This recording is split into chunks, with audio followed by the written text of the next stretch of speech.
Good evening, everybody, and welcome to another edition of the Sports Exchange. My name is Scott Morgan, Roth, the Motor City Madmouth, and I am very pleased to be joined by Greg Fuchs. Greg, welcome to the broadcast. Thank you, Scott. And Steve Balestrieri, welcome back to the broadcast. Always a pleasure, my friend. Always a pleasure. Always a pleasure to have you, Mr. Balestrieri. All right, Mr. Fuchs. Mr. Greg Fuchs writes for the South Florida Tribune, does a really good job of it.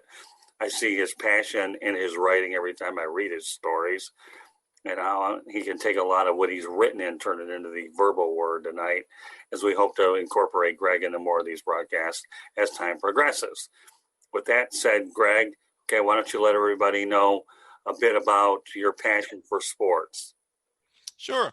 I mean, like a lot of sports fans, I have been a sports geek my entire life. I remember going to my first baseball game at the old RFK Stadium in Washington, D.C. to see the Orioles play the Senators. But I follow all the sports, all the four major sports, college, professional, and it is my passion. It is my oxygen. It's what gets me out of bed in the morning, and first thing I do is check a sports app to see what happened, if anything, overnight. And then, the little things which most people probably ignore, like the Sam Darnold trade today. I'm like, wow, that's exciting. How does it affect the mock drafts? So. Well, we're going to get to very much so. We'll get to Sam in a few minutes. We're really very, very delighted, Greg, that you take the time with your passion to write for the South Florida Tribune. Your columns are very well received, and we appreciate it very much, and hope you continue to do it. And we're going to continue to bring you on the broadcast when the situation presents itself. And I leave no doubt who Mr. Steve Balestrieri is, but why don't you go ahead and let everybody know what you're doing, Steve, here for those that are listening for the first time. Well, thanks. As always, I appreciate the invite to come on and talk with you. I write for PatsFans.com, covering the NFL for the past 10 years. I also cover military affairs and politics for SoftRep.com, which covers all the military kind of stuff in the world. I do a podcast with them as well. So it keeps me busy and off the street.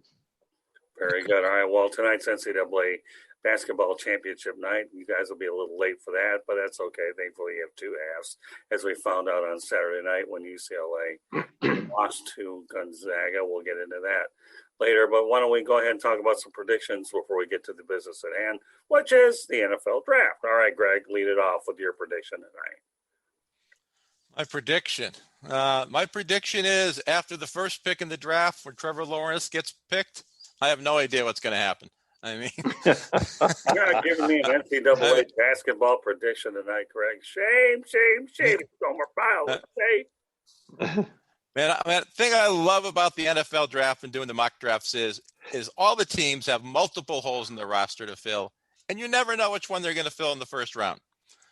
And then you never know how everyone's plans are going to get messed up because someone slides down the board or someone goes 10 spots early. Man, it's just exciting. If you want a prediction, and I'll be very curious as to what Steve has to say about this, the Patriots call the Lions or the Panthers and move up in the draft to get a quarterback. Okay, but my prediction I'm asking you, Greg, is for tonight's basketball game. Oh, I'm sorry. You should have cut me off. Don't be afraid to cut me off. Oh, that's okay. I was just curious to see where you would go, knowing you were leaning toward the Patriots. But you did exactly what I thought you would do, play the political game. So right. No big deal. This is entertainment, folks. I will go with a very close, exciting game, high scoring. Gonzaga will win by like 5 points. Steve, you want to come up with a guess? I'm not a basketball guy. That's the one sport I don't follow at all. So I couldn't even venture a guess, but Gonzaga's undefeated, are they not? So I'm going to root for them to stay so. All right, and I'll go ahead and get mine before we get on to the NFL business at hand. I could tell Greg Fuchs is really, really focused on this, so that's good stuff. I'm going to say Gonzaga wins it tonight, and the reason why I say that is they'll win it in the Hoosier State. The last time there was an undefeated champion was the Indiana Hoosiers, led by Bobby Knight, and that cast the characters. And incidentally, Mike Woodson, who worked with Knight, is now the new head coach of Indiana Hoosiers. So I'll give Gonzaga the edge here tonight. But that said, okay, we are going to talk about some NFL. I've got a bunch of things we're going to talk about. We'll lead off here with Sam Darnold, who 23 years of age. He was traded by the New York Jets to the Carolina Panthers for a 2021 sixth-round pick, which is 226 overall, and a second and a fourth-round selection in 2022. Going to lead off with you, Greg. What are your thoughts about that decision? Before you answer my question, let me break down some numbers for Darnold. Career numbers, he's got 38 games, 8,097 yards, 45 touchdowns, 39 interceptions. He has a 13-25 record as a starter, averaging 3,409 yards and 9 touchdowns against 16 interceptions per 16 games played. I know that's a mouthful, but why don't we talk about Darnold? And I have both of you guys a question about Zach Wilson. Okay, Greg, go ahead. Break it down. I was surprised by the trade. I think it was a really good trade for the Jets. They got a good return.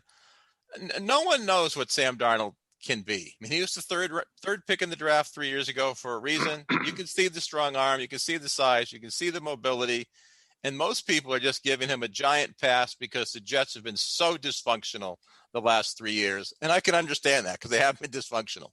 So I was a little surprised Carolina made that trade because how much of an upgrade is he over Teddy Bridgewater? I don't know. But now they get a shot. It's a good gamble, and Carolina still has their 8th pick in the first round. So it's gonna affect the draft, but I think it was a good trade, understandable trade. All right, Steve, what's your take on it? I think it was a good trade for both teams for the same reasons that the Jets got some, some draft picks, mostly next year. But I think Carolina has already – they've already kind of put it in their mind that he's going to be their guy because the second round pick is next year, which means they'll have to guarantee his salary. So if they're guaranteeing that much money, I think that's showing that they believe that he's going to be that guy for them. And like Greg was saying earlier, I mean, there's still a lot of unknowns about him because the Jets were so dysfunctional and they put such a poor team around him. It was really difficult to get a read on what this guy, can be. I mean, we all know the potential's there, but we'll have to see when he gets on the field. I think this is a good move for him. I think he's going to be much happier in Carolina out of the New York spotlight. And I think he's going to shine. I've always liked him.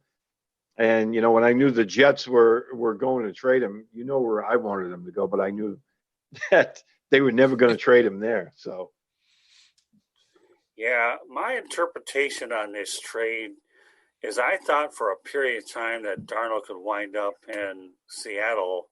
Obviously Pete Carroll's running the show there, or maybe down in Houston because nobody knows what's going on with Deshaun Watson. We'll talk about Deshaun later. But I like the trade that he is going to go to North Carolina. I really do. I think now, and Greg, you made this point, and I want to reemphasize. I was going to talk about it later, but now that you brought it up, why not bring it up? That the Carolina Panthers don't have to give up their 8th pick at all. So now, what's the best thing you can do with Sam Darnold? You got a quarterback that you believe in. Hopefully, you develop them, and then you got to give him a wide receiver, give him a top target. And the one thing about this draft, Steve and Greg, there are no shortage of wide receivers in this draft. No, there's plenty to pick from in that first round. Yep. My immediate reaction was the same thing, that Carolina should grab one of those elite wide receivers. But then they have Robbie Anderson. They got DJ Moore. They picked up David Moore from Seattle. So they may have some greater needs. But it's going to be tough to pass on those wide receivers because they are good. Oh, yeah, without a doubt. And, again, we're talking about Sam Darnold getting a change of scenery. The real haul for the Jets pick-wise is going to occur in 2022. But you got 3 picks, so it'll be interesting. But we've seen a lot of good players in the 6th and 7th rounds. So, we'll see whether or not the Jets can get lightning in a bottle and find themselves a hidden gem somewhere along the way. So with that said, Steve, will the New York Jets ruin Zach Wilson?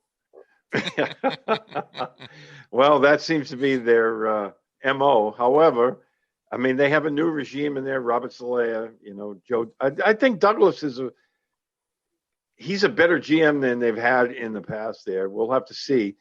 I'm willing to give him a pass up to this point, but, now, all right, they just drafted this kid 3 years ago. They never really gave him a legitimate shot. Right. So now they're bringing in, it looks like it's going to be Zach Wilson. They have to surround him with some talent. They have to surround him with veteran players that are good football players and give him a legitimate chance to win. I know the Jets really have been searching for a quarterback since 1972, so it's still a work in progress for them. We'll have to see. What are your thoughts, Greg? Do you think that the Jets will go ahead and ruin Zach Wilson? Let me, before you answer that question, though, I did have the good fortune of seeing Zach Wilson play as he shredded Central Florida here at the Boca Raton Bowl. And what I saw there was just unbelievable. This guy absolutely shredded that defense as he did so many times. But I guess a couple of questions will enter into play. Number one, did BYU have a really weak schedule where he was able to compile those numbers? And two, is he that good? Because, again, Central Florida, they're a decent program. But Zach Wilson, coming from a school which incidentally does produce a lot of quarterbacks, and Steve Balestrieri and I are hoping to do a broadcast with a guy from BYU, a little teaser out there in coming weeks. But getting to my point, okay, Greg, do you think that Zach Wilson will get ruined with the New York Jets? Well, as a Dolphin fan, I'm kind of sort of hoping so, but for his sake, no. To Steve's point, I think they got the right head coach there, better general manager, so I don't think they're going to mess things up. I know they've made some moves in free agency. They got Corey Davis. But, quarterbacks are an absolute crapshoot. Everyone remembers, should you draft Peyton Manning or Ryan Leaf? And a lot of people thought Ryan Leaf, and we all know what happened there. So Zach Wilson, these NFL guys, they do their homework. Carson Wentz was first-round pick. He played at a Division II school. Trey Lance, same school as Carson Wentz this year. Some people think he's the second-best quarterback in the draft, and he only played one game this year. So you see some of the tape on Zach Wilson. He sort of reminds you of Patrick Mahomes a little bit with his way he runs and the arm angles and the strong arm and everything. So it's a good gamble by the Jets. If you need a quarterback, you need to roll the dice. And 50-50 chance, it may not work out that great. Well, we'll see whether or not they're looking for one every another 3 or 4 years from now, because when these rookie deals expire, it's easy really to mess up a quarterback for sure. I mean, guys don't make it to their second contract with a given team, and when they do, they pay so much for these guys, and as a result, who do you surround them with? So that's, you're kind of like in a catch-22, though. So with that said, okay, I appreciate that, Greg. Some very good insights. Let's talk about, according to NFL Network's Tom Pelissero, the Houston Texans, get this, guys, okay, maybe considering Alex Smith if Deshaun Watson, who's 25 years of age, is unavailable to play. Tyrod Taylor is also on the roster. So this, to me, is pretty interesting. We all know about the drama going on with Deshaun Watson. We're not going to spend a lot of time on that subject here, okay? But, Greg, I'm going to lead off with you this time, okay? Do you think Alex Fit would be a good fit for the Texans for 1 year if indeed they need him? Well, if I had a choice between him and Tyrod Taylor, I would start Tyrod Taylor. Okay. Especially one of the reasons is Houston historically, has had terrible offensive lines. Tyrod Taylor's mobile. He's got the strong arm. I would go with Tyrod Taylor. I think Alex Smith is like a great, I'm not sure what team, but one of these great mentor to one of the young quarterbacks who's going to get drafted. Steve? I'm kind of up in the air on this one because he had such a great story last year. He came back, but I don't know. I think, like Greg was saying, Houston never seems to have good pass protection. And before the show started, the three of us were talking about David Carr, right, going all the way back to David Carr. And I'd hate to see Alex Smith get hurt again. So maybe it would be a better choice sticking with Tyrod Taylor. I've never been a big Tyrod Taylor fan, but I think he can be a little more mobile and protect himself. Yeah, no doubt there. There's no question that Alex Smith was a great feel-good story. I think if Ron Rivera really thought that he was good enough to stick around another year with the uncertainty of his health, he probably would have stayed with him. But I think there's a majority here that I believe that Tyrod Taylor would be the better choice out there. And then, I can't see them drafting another quarterback, but you never know. And another name I'm going to throw out into the wrinkle here is just say hypothetically they wanted to go after Gardner Minshew. Think about that for a minute. In the division, by the way, whether the Jacksonville Jaguars would trade him there is another story. But just something I'm throwing out there for everybody's minds so they can go ahead and send us emails, love letters, whatever you want. But Gardner Minshew going to the Houston Texans, just throw it out there. Quarterbacks do throw it out there. Well, speaking of Gardner Minshew, there was like this huge movement about 2 or 3 weeks ago up in New England where, all the fans were talking themselves into a trade for Gardner Minshew because they were under the impression that this guy was the next Tom Brady getting ready to happen. And I don't have anything against Gardner Minshew, but I don't think he's any of that. Yeah. They haven't surrounded him with talent either, but I'm not a big believer in Minshew. Yeah. I think Gardner Minshew might be the next Ryan Fitzpatrick. Plays for 15 years on 6-7 different teams. Well, Got a good mustache. Yeah, well, that's true. I guess the one thing I could say where the comparisons will end, Gardner Minshew and Tom Brady are 6th-round picks. Take it for whatever it's worth, because I was at the NFL draft covering it when I was in Jacksonville. I spent a couple of days up there, and everybody was raving about it. What a steal we got late, worked with Mike Leach and all that. And he's not a bad quarterback, but is he a journeyman like Greg's alluding to? Well, we'll find out. What happens there. Right now, he's currently the backup quarterback for potentially, undoubtedly, predictably, Trevor Lawrence. So, well, he might be the starter this year for half the year. God, no way. No way. You think they're going to start Trevor Lawrence on day one?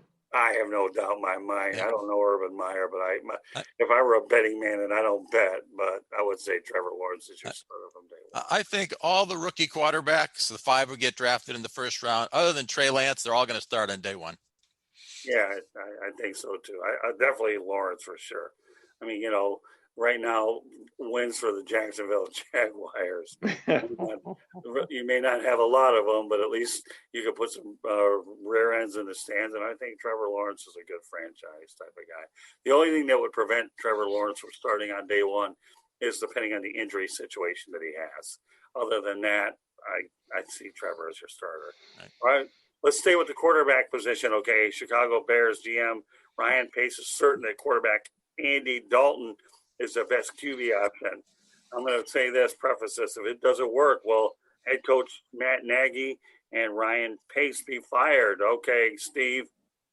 Absolutely. I'm not a big fan of the Red Rocket either. I think he's another journeyman quarterback. And, he's some damaged goods. He's been banged up himself.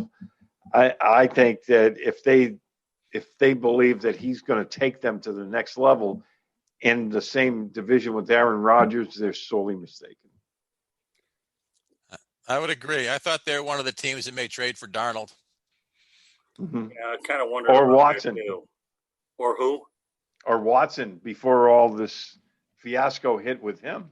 Well, Carson Wentz is, I think, linked to it as well, but they thought better of it. So, and with Carolina not taking a quarterback in the draft now, maybe Chicago can move up because 1 or 2 of those quarterbacks may slide down the draft right now.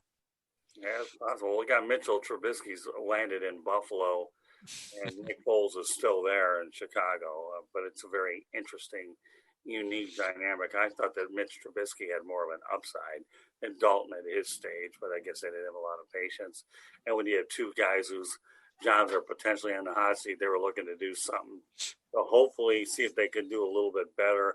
But I'll go by with what Greg said. You got Aaron Rodgers in the same division. Jared Goff, to me, is a little bit of an unknown in Detroit right now. Although people out here are wondering, why am I wearing this LA Rams hat? Well, number one, it's color coordinated with my gray shirt. And number two, I should also preface the fact that that trade between the Rams and the Lions triggered all this player movement with the quarterbacks going back and forth with the Lions, get a nice draft haul, and they go ahead and bring on Jared Goff's salary. The Rams get Matt Stafford, who I think is going to do well out in L.A. So for those of you that wonder why I'm wearing this hat here, that's the reason why. Now, going back to what I said as far as Jared Goff, we don't know how well he's going to do. I think he'll do much better than most people think that he will. But as far as – go ahead, Steve. Well, it's just, a fresh start for him. We'll have to see. I mean, he's had his ups and downs, and I think that he lost some of his confidence, in LA. So we'll have to see if the change of scenery has been good for him. I think the one variable that should be taken into consideration here, Mark Brunell is his quarterback coach and Anthony Lynn is his offensive coordinator. When we're talking about coaching, if you have great assistant coaches to help coach guys up, this could be what Jared Goff needed. Now, do I think Matthew Stafford? What can I say? I'm Marvel Matthew Stafford, and I'll always be a really strong admirer of Stafford. But again, we talk about all this quarterback shuffle earlier, and I'll have some more situations I'll get to in a moment. But this is one of the more intriguing moves during the offseason is the fact that teams are trading quarterbacks and getting hauls for them in terms of draft capital. All right, Greg, you talked about we're going to go to your mock draft a little bit, and I'm going to pick on you with the San Francisco 49ers, okay? And I'm going to say that you apparently I'm reading your article here in the Tribune that they traded up with the Dolphins to get the number 12 pick. Go ahead and talk about that trade in terms of how you really visualize that one, Greg.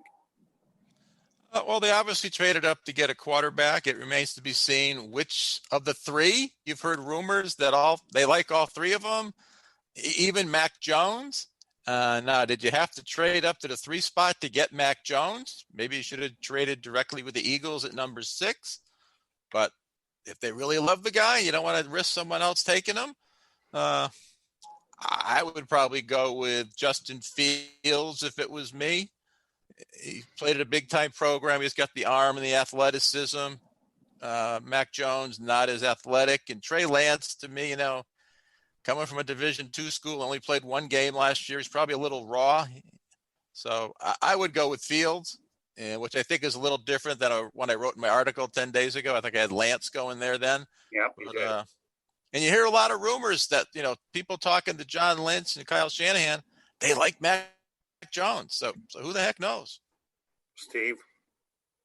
Yeah, I'm in the same boat. I mean, I thought when they traded up, it was Justin Fields all the way. I figured that was why they made that move.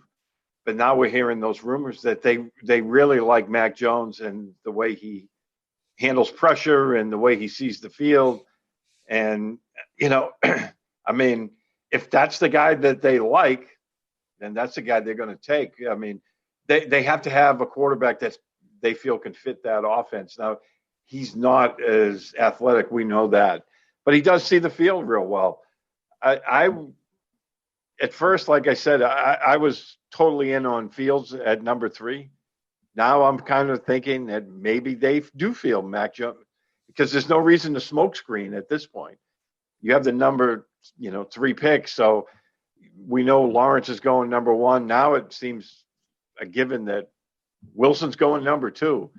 So there's no reason for them to smoke screen anything. I mean, I would imagine that if any of these rumors are true, Mac Jones might be their guy. Well, I like the Mac Jones pick because obviously Kyle Shanahan worked with Matt Ryan in Atlanta, and I think that there's some comparisons between the two guys. So I know there was talk about the Patriots wanting him, but sometimes during the course of the draft process, some guys really fall further in the draft than they were initially. I mean, when we talk about some of the big falls in drafts, just because you fall in the draft doesn't mean it's necessarily the worst thing in the world. How did the Miami Dolphins do when Dan Marino fell into their lap? Pretty good. Okay. How did Not Aaron too Rodgers bad. do when he fell into the Green Bay Packers trap? I say pretty good. What about He did pretty Lamar? well tonight, by the way. I don't know. I saw the beginning of Jeopardy before we came on the air, Oh, did you? and he was the host of Jeopardy tonight. I was wondering if Candy watched that. All I right. don't know. I've got to She's record agreeing. it, so I have to watch it. Yeah, she Yeah, says she forgot to record it, but don't worry. At least it's not a one and done. She'll have a chance to see him more. yeah, he'll be on there for the next week. Right. So, she's here with us producing the broadcast. But, yeah, but and Lamar Jackson's another guy that fell. Just because you fall in the draft isn't the worst thing in the world. What about Josh Allen slipping to the Buffalo Bills? How did that work out? And the list goes on and on. So, Yeah. again, 199. yeah, that's it. So when you talk about 199 just won the Super Bowl this year. So yeah, good old Tom Brady, go Michigan. How about that? The man from Michigan has won more Super Bowls than anybody, and he went to a university, that has more Division I wins. Why am I not wearing the Wolverines hat? Well, maybe the next time I bring you guys on, I'll bring out the Wolverines attire. But tonight, it was a great night to watch. So let's have a nice little segue to the Miami Dolphins, shall we? Okay, we obviously know that they're now picking sixth in the draft. So you talked about Jalen Waddle. I say Devontae Smith. I say Tua needs another target. Are they going to be getting it from Alabama? Figure Nick Saban was so nice enough to leave the Dolphins to go to Alabama, but maybe he'll make the fan base a little happier by sending him a quarterback, a wide receiver. What do you think there, Mr. Fuchs? I love all three of them. I also love Kyle Pitts. Any one of those four end up on the Dolphins roster, I will not complain. In terms of pure receiving ability, I might rank Waddle fourth out of those four guys. But what Waddle has, what those other three guys don't, I'll call it the Tyreek Hill skills. He is lightning quick, very elusive. Once he has that ball in his hands, he makes something, he's something special. I mean, the Dolphins already have Devontae Parker, Preston Williams, good receivers if they can stay healthy. And Waddle, I just think, brings another dimension that scares the crap out of defensive coordinators. What do you think, Steve? Yeah, I think, if you're Tua, who played with both of those guys, either one of those is like Christmas in April for him, because I think, like Greg was saying, if you get Waddle, he's going to transform your offense, and I think Devontae Smith can do the same thing. I mean, we saw him last year. He's just electric when the ball touches his hands, and he's got that gear where it doesn't seem like he's running very fast, and he's just leaving people in the dust. And with a couple of solid wide receivers that they already have, if they pick up one of those two Alabama guys or Pitts, who I think is a generational player, that offense is going to be fun to watch. Yeah, go ahead, Steve. I was going to say, if Pitts is available, I think the Dolphins will take him. Yeah, he's a generational. I think he's a freak, because I watched the tape on him, and he's just incredible. I think he's going to light it up in the NFL. He's going to create mismatches all over the field. So I think if you're Miami, you're sitting back and you're like, rubbing your hands together. It's like, we would love to take all three, but any of those three are going to be home runs, I think. Yep. Well, when you talk about the Miami Dolphins, there's another team when they traded up to San Francisco and got all those draft choices, and they started to make those two separate trades. Chris Greer has done a wonderful job there with the Dolphins, the way he's been able to fleece teams and give them all this draft capital the last couple of years. But when you compare and contrast these two receivers, for a lot of you old-time Dolphin fans that I want to really talk about, Mark Clayton and Mark Duper were pretty great players in their day as well. So, Greg and Steve, if you're going to compare these two receivers for Mark Duper and Mark Clayton, who would you compare who to who? It's tough. I would probably say Duper and Waddle would be close. Yeah. They're kind of different players, but I think I'd go Duper and Waddle. I was sort of thinking the same thing. Okay. Great minds. I'm not getting involved with this. I asked the question. It's a nice problem to have. That would be a really nice problem to have. Who are you going to throw it to first? Yeah, it really is a tough problem. All you got to do is give Tua a few more targets and a year under his belt. Now you think he's just going to turn out. I think the Dolphins are going to have an excellent year anyways, but, it's okay to go down 3 spots, get some more draft choices, and still get whatever player basically wants. So We talked about Kyle Pitts. Well, now we're going to go to the Cincinnati Bengals, who have a crack at, I believe, Kyle Pitts first. And if that isn't good enough, why don't you get Joe Burrow, his former teammate, Jamar Chase? And I think the one thing that's interesting about the Dolphins and the Bengals is you talk about 2 quarterbacks from these respective SEC schools who have a chance to be reunited with a lot of their old teammates, and you have that built-in chemistry amongst them. Now we know the wild card here is Kyle Pitts, who, like we know, is a generational type of a player. But let's assess the Cincinnati Bengals situation. Kyle Pitts, do you think he would go to the Bengals? If Atlanta doesn't take him, yes. Okay. Because they already have 2 good wide receivers in Higgins and Boyd. Yeah, they'd love to have Jamar Chase. Who wouldn't? But they don't have a tight end that's anywhere close to Kyle Pitts. And like Steve used the word generational, and I think that he's that. He's your next Travis Kelce. If Travis Kelce was available in the draft, wouldn't you take him? Steve? Yeah, it's going to be interesting. I mean, because you look at the Bengals, and I can talk myself into that they need a left tackle. But, with all these weapons there, and you have a young quarterback like Joe Burrow, I mean, if you're Cincinnati and you're seeing all these guys' names on the board, because some of them are going to be there. I mean, I think we're pretty convinced that we're going to see 3 quarterbacks back to back to back. And then, things start opening up. So, if you're Cincinnati, all of these guys are going to be in play for you. And I wouldn't be surprised if Atlanta slides back a little bit. So that would help even more if you're Cincinnati, because then you get to pick even more because, of these, wide receiver tight end targets. I just have the feeling Atlanta is going to stick with Matt Ryan for a couple more years. So I think they're going to slide back and get some more capital. Well, that makes a lot of sense. I mean, number one, he occupies a lot of money on their salary cap. You get him another playmaker. I mean, think about any of these guys with Julio Jones. Scary thought, isn't it? I mean, whether it's like Greg alluded to, Kyle Pitts, oh my goodness. Being in the state of Florida, we've seen a guy, of course, Kyle Trask will probably be going somewhere. I think he's a second rounder, but watch out for his name somewhere along the lines too in the second round. But we'll stay with Kyle Pitts for the moment. He is a generational player. Me personally, I have a gut feeling, and it's just a gut feeling, that the Cincinnati Bengals are going to go with Jamar Chase, and it's thing. And again, it's just a gut feeling I have.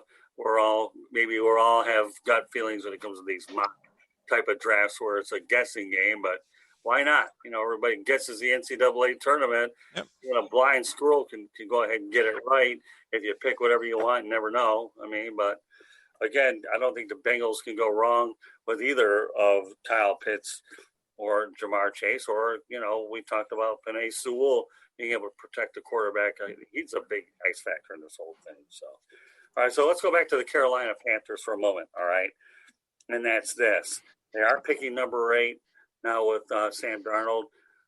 And I know we talked about this a little bit earlier. So how do you like the direction that the Carolina Panthers are going in? I know that Matt Rule is going to have his second year on the job. He's assessed his quarterback situation. Doesn't feel the guy from the XFL, I think, I don't remember who it is probably sufficient for long term. We know about Teddy Bridgewater. And now he does have Sam Darnold. I mean, I was surprised that they let Curtis Samuel go. Now, he got a lot of money, but he was like a jack of all trades, running the ball, special guy when you get the ball in his hands. I was surprised that they let him go. Sam Darnold trade I like primarily because they didn't have to give up the number 8 pick. I think in my original mock draft, I had them moving up to number 4 with Atlanta. Although it didn't make sense. They wouldn't trade within the division. But I had them trading up at some point to get a quarterback, and now they don't have to. They may even trade down because Steve's favorite team may come knocking on their door. Right. Yeah, I wouldn't be surprised if New England tries to slide up to number 4 with Atlanta, who I talked about, depending on what, kind of compensation they're looking for, or with Carolina. Yeah. So, but if you're Carolina with that 8 spot, I don't think there's any question you have to go after a wide receiver now to make sure that Sam Darnold has a really good target to go to. I know you talked about a couple solid names earlier in the broadcast, Greg, about who they have, but now you need a prime time type of wide receiver to give Sam Darnold a really good target. That's what I really believe with that 8 pick, and they were indeed fortunate enough to keep that 8 pick. All right, well, let's go ahead and talk about the Atlanta Falcons and Justin Fields. Before he transferred over to the Ohio State Buckeyes, I believe he played with the Georgia Bulldogs. Is that correct? So, is it possible that we could see him playing back in Georgia again with the Atlanta Falcons? I don't think so. I'm sorry. Go ahead. No, go ahead, Steve. Yeah, I just don't think so. I think they're going to stick with Matt Ryan for a couple more years. Like you mentioned earlier, he's taking up a good chunk of the, salary cap for them. I think that they're going to stick with him for at least the foreseeable future. And I think they have so many holes on that roster that need filling. That's why I think they're going to slide back a little. They're going to keep Matt Ryan, and they're going to slide back, get some more draft capital, and try to fill some of those other holes on that team. Because when I look at Atlanta, I didn't really see Matt Ryan as being part of the problem on that football team. I agree. I don't think they'll take a quarterback. I mean, the common sense is, they need to have draft his replacement at some point in time. The problem is Matt Ryan's got $65 million in dead cap space on his contract. A year from now, it's still $40 million. So that means if you drafted a quarterback at the 4th spot, he's going to have to sit behind Matt Ryan for 2 years because Matt Ryan is untradeable because of his contract. So I think they just load up, give Ryan more weapons. And I see Kyle Pitts going to the Falcons. Although I see the logic, hey, they need to have a lot of holes to fill. Somebody makes them an offer for that 4th pick. And there could be teams that want Kyle Pitts that are willing to give up some stuff for him. Well, bear in mind, let's not lose sight of the fact that the Atlanta Falcons made a coaching change too as well. So, So therefore, you never know. But I still believe, like you said, Greg, okay, that there's a lot of money in dead cap space that you can't sit here and go out there and draft a quarterback. Now, with that said, that doesn't mean you can't draft a quarterback in the 2nd or 3rd round. That is true. And be able to develop them. I don't care what anybody says, but once upon a time, Joe Montana, I believe, was a 3rd round pick. And how did that work out at Notre Dame? So you can find guys in the draft 2 or 3, 4 rounds in, and then let Matt Ryan go ahead and, go ahead and see what you've got with them under a new coaching staff. Maybe, you always see a lot of coaching turnover. And maybe a new regime could get a lot of things fixed. So there's a lot of variables there. All right, so let's talk about something, Greg, you alluded to earlier, and that is Trey Lance from North Dakota State. They only played 1 game last year. It was like a showcase game for them. And we all know that Carson Wentz played at North Dakota State as well. Now, again, 1 game last year, minimal sample size, Greg. What are your thoughts about Trey Lance? I haven't watched tape on him like NFL scouts and general managers have. I hear what people say about him. He's got all the raw talent. I get the impression he's probably someone who's got to sit on the bench for at least a half a season, if not the entire season. So which teams need quarterbacks? Here's my thought process after the Sam Darnold trade today. Atlanta doesn't take a quarterback at 4. Bengals certainly aren't taking a quarterback. Dolphins aren't taking a quarterback. There has been some rumors the Lions may take a quarterback, but they have a bit of a contract dead cap issue, just like the Falcons have with Jared Goff. Does someone trade up to that spot? It's possible. So now you got two quarterbacks still on the board at 7 or 8. The Broncos want a quarterback. And then you got New England lurking back there going, okay, if Detroit doesn't take a quarterback, Carolina doesn't take a quarterback, even if Denver does, there's still one quarterback left on the board. And the only other team that really needs a quarterback, you got the Bears and the Redskins, but they're not drafting as high as the Patriots. So we'll see how that plays out. Be interesting. Well, I know the one thing about Trey Lance is if you were going to keep Jimmy Garoppolo, he's a guy that you keep in place, and then Lance does sit for a year. Nobody is more qualified to answer that question than Steve Balestrieri, though, since you're you used to be in New England. Do you think that Jimmy Garoppolo could be headed back to the Patriots at some point or another? I know the asking price is a first-round pick for a guy that gets banged up and doesn't see the field at all. So why don't you comment, Steve, on Jimmy Garoppolo? Yeah, Boston's been crazy with this talk about Jimmy Garoppolo coming back, and it doesn't work for a majority of a bunch of different reasons. One, the salary cap issue. The Patriots spent a lot of money. They had a ton of money at the beginning of free agency, but they spent a lot of it. They're down to $12 million. Jimmy Garoppolo's, cap hit this year, I believe, is $25 million. So that means you have to not only make $13 million, you need about another 10 to sign your draft picks and have some left over for the inevitable injuries which happen during the course of a season. Right. Because we all know those, especially now it's 17 games. So I just don't see that working for the Patriots with Jimmy Garoppolo. I know it's a popular conception, but I just don't see it working for San Francisco either, because if they draft a guy this early, they have a roster that a lot of people are saying could possibly end up back in the Super Bowl if things break right for them. I just don't see them risking a young quarterback's confidence by throwing him into the mix where he's expected to take them to the promised land on year one. That's a lot of pressure on a guy who's coming in, hasn't taken an NFL snap, and he's trying to learn your offense. I think that's way too much pressure. So I think they're going to keep Jimmy Garoppolo at least for half of this year. I would see him actually probably playing most of this year. And then if the inevitable injury happens to him, as we all know it has in the past, then they'll bring in that rookie quarterback. But I just don't see the 49ers trading him. Even with Garoppolo on the roster, they have $19 million in cap space. So it's not going to be a cap issue for them. That's why I think they'll probably keep him around for this year. Yeah, Trey Lance is a really interesting wild card here. The guy, I like Trey Lance. Oh, I do too. He's athletic. He fits today's type of quarterback, being mobile, has some pretty good skills. So, Steve, knowing that a lot of us agree that Mac Jones could very well wind up with the 49ers, I know there was talk that he could slide to the Patriots, maybe in a dreaming world. Where do you think would be the best fit for Trey Lance, Steve?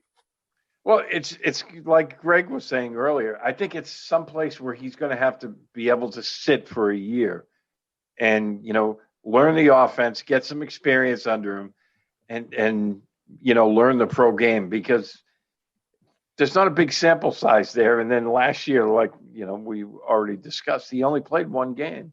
Right. So I think the best scenario for him would be going somewhere where he'd sit for the, his rookie season and learn the offense, get in the offensive coordinator's ear, and be very, very comfortable, and then come out in year two and be willing to show what you got. I think for him to come out, especially coming from a Division II school and starting on day one, I don't think that would be a good idea for him. See, initially in the draft process, I thought the Lions would go for a quarterback. But for some reason or another, they were able to give they were able to rework Jared Goff's contract. So I think they probably figure they're hoping to get at least 2 years out of him. But now I'm inclined to think that the Detroit Lions would probably go to a wide receiver because they really need a playmaker. And I don't really believe in their minds, or at least according to Nate Burleson, he doesn't seem to think this is as big a rebuild as most people think that it is. No quarterback's going to walk. No quarterback, or at least Goff doesn't think it is. Nobody wants to think they're going into a rebuild. You know, we've seen a lot of different things happen in the National Football League. And even though Dan Campbell was given a 6-year contract, Holmes did a good job with some of the trades he's made. Don't tell me these guys think this is a rebuild. They want to win right away. I don't care what anybody says. Now, there's perception and there's reality, okay? Is there a rebuild? Is it not a rebuild? That's another story altogether. But, maybe Trey Lance could slide to the Lions. I've seen crazier things happen in this draft. And then he could sit behind Goff. Crazy, wild scenario. But, again, we've seen quarterbacks drop. So, all right, so let's stay with the North Dakota State theme. Okay, and talk about Carson Wentz and Indy with Frank Reich. Okay, Greg, do you think that's a good fit? I think it's a good bet. First of all, I'm not sure what options Indianapolis had. But Wentz, he has shown his talent. He has shown his toughness. Going back to Reich, who was his offensive coordinator. And Philadelphia was just a disaster last year with all the injuries they had. And I watched a lot of Eagles games last year, and it seems like on every play, Wentz was trying to get a big play. And he was always throwing the ball downfield. He wasn't checking down. And you would have thought Doug Peterson would have said, hey, we need to change the style of offense we had. It worked 2 or 3 years ago when they had a healthy Deshaun Jackson and a healthy Ertz, and I can't even remember their wide receivers were back then, but they didn't have that talent last year. So I get a good gamble by Indianapolis. I expect them to do well. And in Indianapolis, similar to the 49ers, they got a good all-around roster. So you don't necessarily need to have your quarterback be the superstar. It doesn't necessarily have to be a Patrick Mahomes at quarterback for either of those two teams. What about you, Steve? Yeah, it's funny. I'm totally in lockstep with Greg. I watched a lot of the Eagles games last year, even though I'm not a big Eagles fan. And I saw the same thing. They were consistently trying to push the ball down the field when stuff was open underneath. And I think you'll see a big change with that with Frank Reich. And that is a very good Indianapolis football team. They're solid. Indy always had that reputation as like a finesse kind of soft team.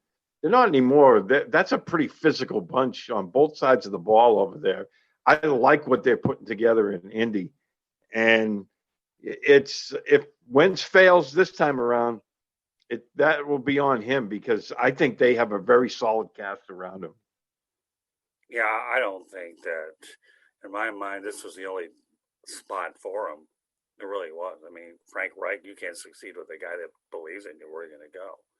And, they have a good, solid running game out there, and they have a good cast of characters. So I agree. If Carson Wentz doesn't make it to Indianapolis, I'd find it hard to believe he'd make it to many other places. This was the only spot. I think he would have failed in Chicago, believe it or not. I really do. For some reason, I don't know why. But, when you go ahead and Nagy is, I don't know. I have my doubts about him. So I know you know more of him because he's in the division that you follow, but I'm just not a big fan.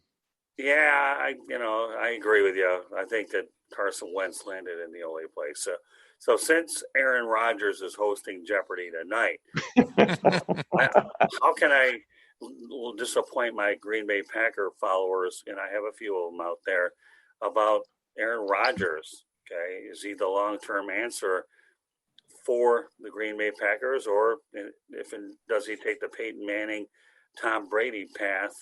Okay, and you know what? Pick where he wants to go next year and make the Packers regret it. Okay, Greg? My initial reaction is no team has done a worse job with their roster the last 2 years than the Packers general manager. Okay.